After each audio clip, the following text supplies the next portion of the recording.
Are you concerned about the growing influence of political extremism, hyperpolarization, and misinformation? Well, you're not alone. This is the American Values Coalition podcast, where we explore the root causes of these societal ills and provide you with strategies to counter them. It's just like your relative, kind of gets divorced from reality, and all they want to talk about is this gruesome kind of fantasy world that they live in. I've had a lot of really heartbreaking conversations with people whose relatives, the people they care about, have been sucked into QAnon. And my guest today is Will Sommer. He is the author of Trust the Plan, The Rise of QAnon and the Conspiracy That Unhinged America. Previously, he worked at the Daily Beast and the Washington Post, and now he works at The Bulwark, where he writes the False Flag newsletter. Will Sommer, welcome to the AVC podcast. Hey, thanks for having me. Yeah, so I actually had been following your reporting for some time. We talk a lot about QAnon here at AVC and help folks who have family members who are in QAnon and that sort of stuff. So I've been following your reporting for a long time. And then when I learned that you're going to the Bulwark, I was like, oh, wow, that's great. I don't need a new subscription. I already followed the Bulwark and have lots of friends there. So I was excited to see you had joined the Bulwark. Yeah, that's great to hear. Yeah, I mean, I obviously enjoyed their work here as well, and so I was happy to come here and a great team. And I think, obviously, in the new Trump administration, I think it's very vital work. Yeah, so let's talk about that because I'm sure QAnon supporters must have been so excited when Trump got reelected. It's confirmed everything they'd been talking about. And you've been following them now. So what's going on within QAnon since Trump got reelected? Yeah, I mean, you're exactly right. I mean, when the kind of if we look at the roots of QAnon, it's this idea that part one is that the world is run by kind of a sinister cabal of blood drinking pedophiles and the Democratic Party and Hollywood and banking, whatever. And then the second part is kind of the redemption, which is that Donald Trump would be elected in 2016. And there would come this moment where he would send all these people to Guantanamo Bay. And then the rest of us, the good people, would live in a sort of utopia. It's kind of sort of a fascist utopia, but and they were very excited about that. But then, the key to that is that Donald Trump has to be president. And so then when he lost in 2020, that was a real kind of crisis of faith. I mean, I talked to one QAnon believer who said, when Biden was being sworn in, I mean, they had believed really up until the moment, he took his hand off the Bible that, maybe the military would swoop in and arrest him or something like that. And then when he was sworn in, I mean, she felt like she was going to throw up. I mean, this was like a huge issue for them. And so they sort of retreated into, well, maybe Trump is still the president. And this is, the Biden presidency is taking place on a soundstage run by Tyler Perry kind of stuff. But then when Trump gets reelected, that's when they feel like they're back in power. And we're seeing a resurgence of these conspiracy theories. But I think the other thing to note is, because people might say, well, I never really hear about QAnon anymore. And a lot of that is because, QAnon is just kind of in many ways the same thing as the Republican Party. I mean, you have elected officials. It's I think easily the majority opinion that the 2020 election was stolen.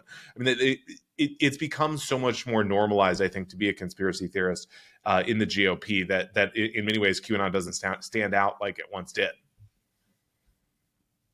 So is there an explanation as to why Tom Hanks hasn't been arrested yet, or Hillary Clinton hasn't been arrested? Why I thought like all of this was supposed to, and we have, Dan Bongino and other folks in power who, have kind of played footsie with QAnon. So why isn't the plan, there's trust the plan. So why isn't the plan put in place? And yeah, I mean, this gets into, as you said, right? I mean, the idea that like, if only the stars could align and the right people would get in office, that, suddenly the storm would be unleashed and all these people you mentioned would be arrested. And, in the first administration, they could say, oh, it's this darn deep state, or it's these kind of old Republicans, these generals who are standing in our way. But now they have, as you said, Kash Patel, they have Dan Bongino, Pam Bondi. I mean, these are hardcore MAGA people. And yet the big arrests still aren't happening. And even for, non-QAnon people, but just sort of devoted Fox News viewers, I mean, they were told that, all these people in the FBI were corrupt, that they framed Trump. And some of those people are not only still around, they're getting promotions. And so what's happening here? And so there's this kind of cognitive dissonance that I think is so interesting right now. And we're really seeing it with Kash Patel and especially Dan Bongino, these people who have made their careers by giving Republican audiences what they want and sort of helping them create these sort of fictitious narratives about the election, about Trump. And now they're in office and they can't, at least for now, they can't arrest Hillary Clinton. They can't cook up these charges. And so people are demanding, we want answers. We want to know who murdered Jeffrey Epstein. And they have to say, Jeffrey Epstein killed himself. And then people say, hey, maybe you're in the deep state too. Yeah, yeah, I saw that. So they, they're they're pretty much like now part of the deep state, I guess, if you're a QAnon supporter. Yeah. I mean, it's interesting. I do think in some ways that it's a lot easier to, criticize the FBI. I mean, just to take that as one example, when you're not the leader of it or the deputy director. And once they're in there, I mean, they seem to be enjoying. I mean, Dan Bongino, we know, is doing judo matches, with the trainer.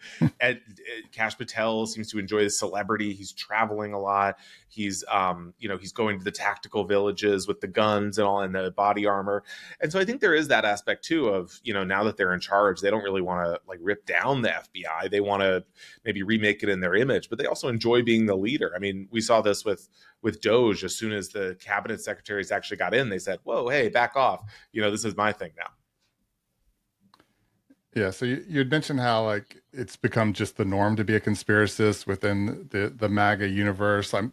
So how do you see QAnon within this whole MAGA universe?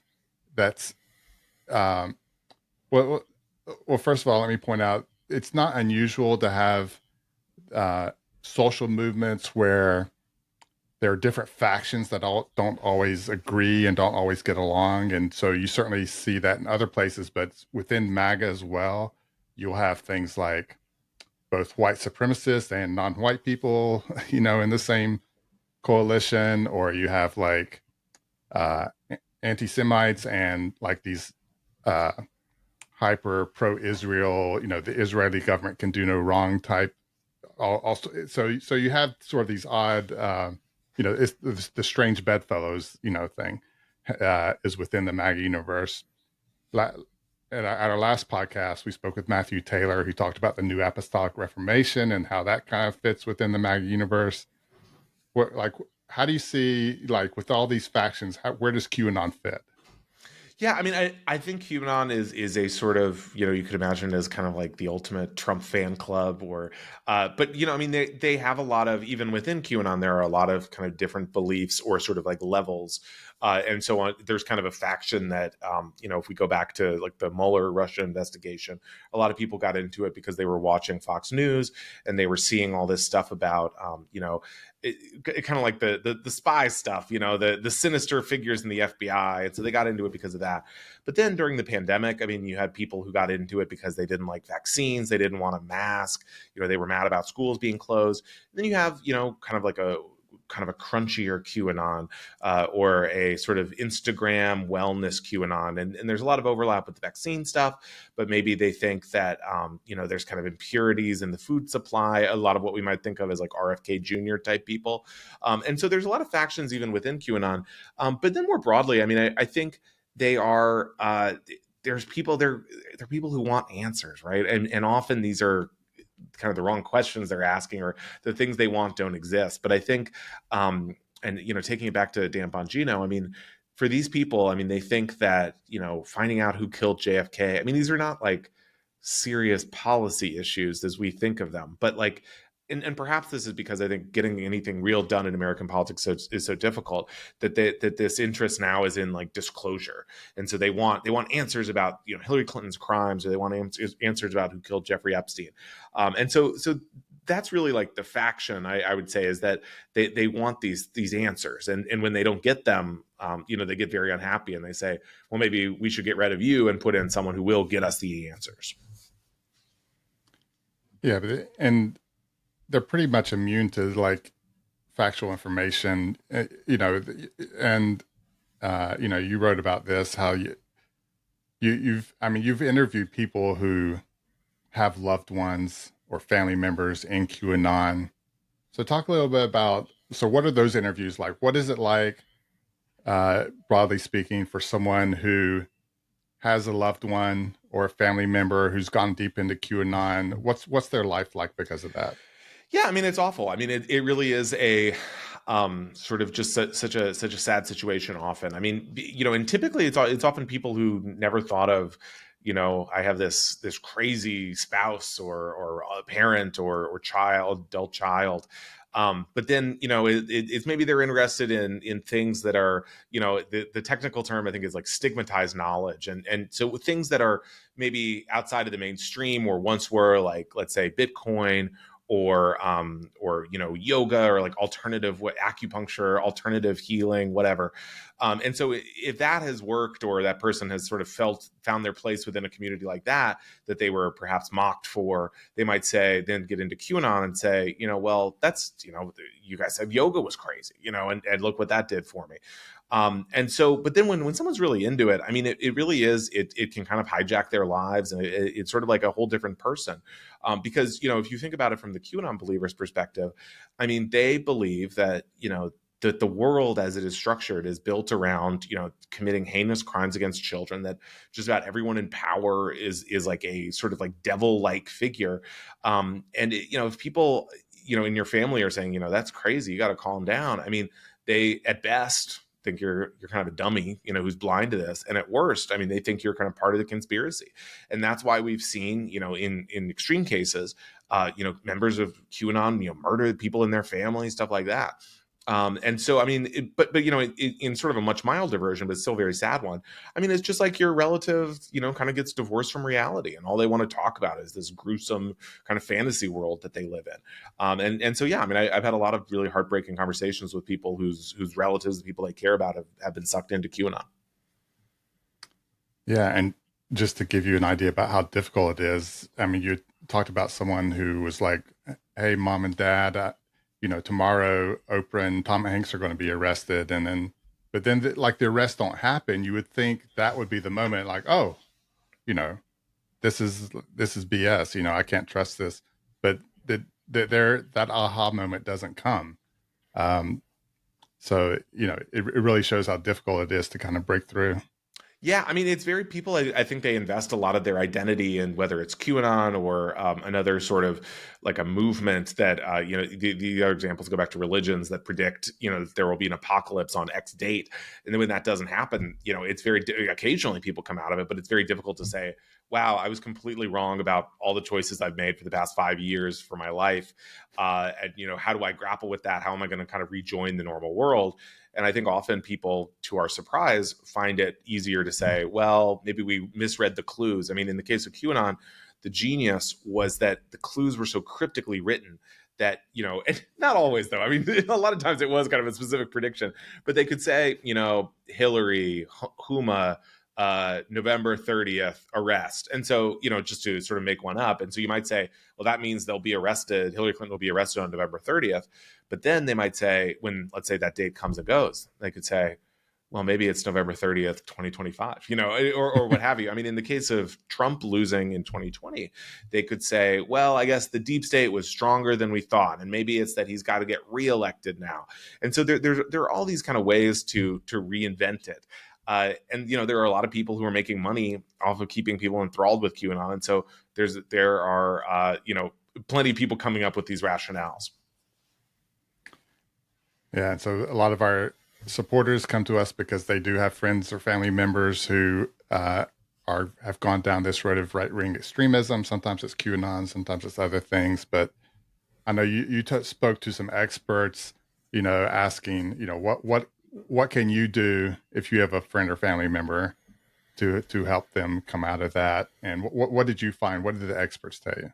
Yeah, I mean, it's very complex. I mean, I think it asks a lot of people. I mean, I think, there are some people out there who will say, this is the solution, just follow this 5-step process. But really, with something as complex as like belief in a conspiracy theory, it's very difficult. And I think it's very individual. Often I think the best chance is like just getting someone offline, getting them saying, let's go see a movie, let's go see a baseball game. And that's not always easy, and obviously, especially people carry their phones around in their pocket. if you can maybe get them obsessed with something else, if you could get them obsessed with a video game, obviously this depends on the person, but something that sort of just gets them out of QAnon world, because often it's sort of like people who are feeling, this is why it was so big during the pandemic, was people had a lot of free time. And so, and were they want to feel like they're doing something. I mean, the challenge is that the QAnon, I think, gives people a sense of importance and agency, and that like, I just by going online and posting with my friends and watching YouTube videos, I'm fighting the devil. I mean that's literally what they believe, and they're soldiers. And so I think if you can kind of get people out of it, one thing that typically doesn't work is sort of like direct confrontation and saying, watch this YouTube video about someone who's going to debunk QAnon or what have you, because that kind of makes people. They might say, oh well, I looked up that guy you showed me, that guy's a liberal or something like that, and they kind of burrow deeper into it. And interestingly, I think another thing that can help people, though, and maybe the exception for debunking things, is if there's something where someone has a specific kind of connection to a topic area, or expertise or their career, and so they might say, well, QAnon people say this, but I work in that field and I know that that's false. And so then that makes them kind of think like, well, what are some other things that QAnon might be lying about, but I just don't have the expertise to know that that's false as well. Yeah, I love that. Just kind of redirect, give them something else to do, something else to focus on. I know. So we did a webinar before about QAnon and evangelical churches, and I mean that's a role I think churches and pastors can play if they have people in their congregation. That's something churches can do well as far as giving other things to do, having other activities, picnics and all sorts of Yeah, and, things you and could and come up with. actually helping people. Yeah, and Hmm. versus this kind of, because I think part of the appeal of QAnon is because it's like, we're fighting sex traffickers. I mean, these are like very like valorized roles in our society, and that's why, of course, Sound of Freedom, that movie. I mean, all of these things. Hmm. I mean, this is very dramatic. It's much more dramatic than like working in the soup kitchen, collecting donations, what have you. And there's a family in my book. I talk to this father a lot about whose son got sucked into QAnon, and I talked to him after the book came out, and he said, well, he has a girlfriend now. And so he's kind of like not as into QAnon anymore. And so, something as simple as that, just kind of like connecting people with their communities, because I think so much of what QAnon offers is a sense of community in like a very atomized society. So, sort of a personal question. You, through your reporting, I imagine you have to like watch a whole lot of stuff, read a whole lot of QAnon content. So, how do you stay sane in all this? I mean, I thankful that you're doing it. Because I rely upon you and other reporters who actually have to do the deep dive and actually follow this stuff because I do not want to do that. So I'm thankful for the work that you do, but how do you stay sane in all this? Yeah, I think I just have a really high tolerance for it. I mean, I really enjoy consuming this content. I mean, I'll be, cooking for my family or whatever, and I just put on, QAnon videos or these right wingers, because I want to see what is, what's changing. I should say my background is, I was kind of a young Republican in Texas, and I grew up like very much raised, with Fox News and right wing audiobooks on road trips and stuff, and so I had this really like high. Real appetite for it. And then I'm so interested in the characters. They have like,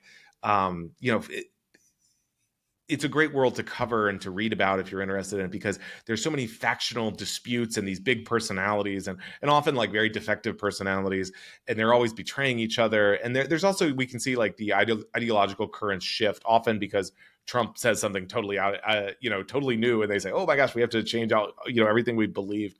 And so in that way, I just enjoy it, enjoy following it, and the benefit of that kind of twisted interest of mine is that I can then kind of bring it to people who understandably want nothing to do with it. But it is, in this Trump administration, it's very relevant because these are these right wing activists and these media figures. They're getting appointed to office, as we were discussing, or they like Laura Loomer has so much influence. I mean, she like purged the National Security Council, and so you have to like.